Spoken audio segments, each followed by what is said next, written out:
But the cultural thread that runs through all of these things is the same. We only have a few principles at Amazon, kind of core values that we go back to over and over again. And if you looked at each of the things that we do, you would see those run straight through everything. So the first one, and by far the most important one, is customer obsession. And we talk about it as customer obsession as opposed to competitor obsession.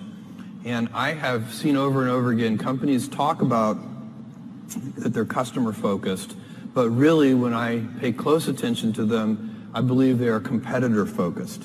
And that's just a completely different mentality. By the way, competitor focus can work, but I don't think it works in the long run as well as customer focused. For one thing, once you're the leader, if your whole culture is competitor obsessed, it's kind of hard to stay energized and motivated if you're out in front. Whereas customers are always unsatisfied. They're always discontent. They always want more. And so no matter how far you get out there in front of your competitors, you're still behind your customers. So they're always pulling you along. So customer obsession is a deep principle that underlies everything we do. Another one is eagerness to invent. So we love to pioneer. And when we have done, by the way, whenever we have tried to do something in a kind of Me Too fashion, we have failed at it.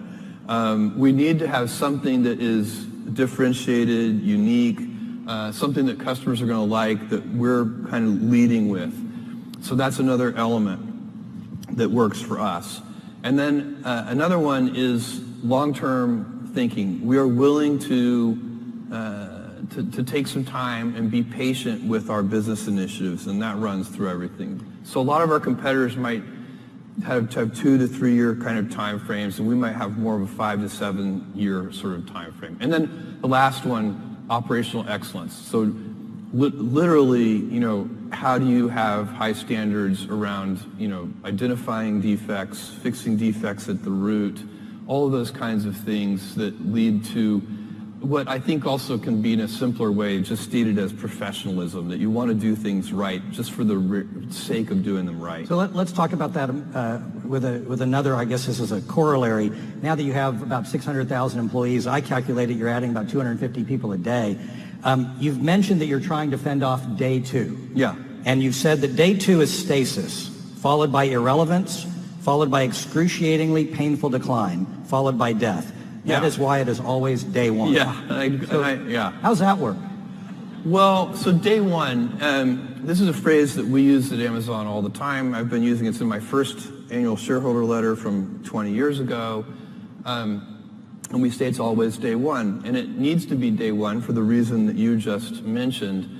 And so the real question for me is, how do you go about maintaining a day 1 culture? It's great to have the scale of Amazon. We have financial resources. We have lots of brilliant people. We can accomplish great things. We have global scope. We have operations all over the world. But the downside of that is that you can lose your nimbleness. You can lose your entrepreneurial spirit. You can lose that kind of heart that small companies often have. And so if you could have the best of both worlds, if you can have that entrepreneurial spirit and heart, while at the same time having all the advantages that come with scale and scope, think of the things that you could do. And so the question is, how do you achieve that? The scale is good because it makes you robust. A big boxer can take a punch to the head. The question is, you also want to dodge those punches. So you'd like to be nimble. You want to be big and nimble. And I find there are a lot of things that are protective of the day 1 mentality. I already spent some time on one of them, which is customer obsession.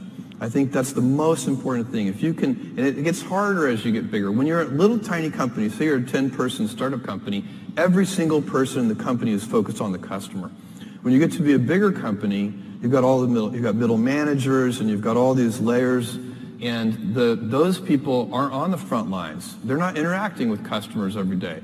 They're insulated from customers, and they start to manage not the customer happiness directly, but they start to manage through proxies like metrics and processes, and some of those things can become bureaucratic. So it's very challenging But one of the things that happens is the decision-making velocity slows down.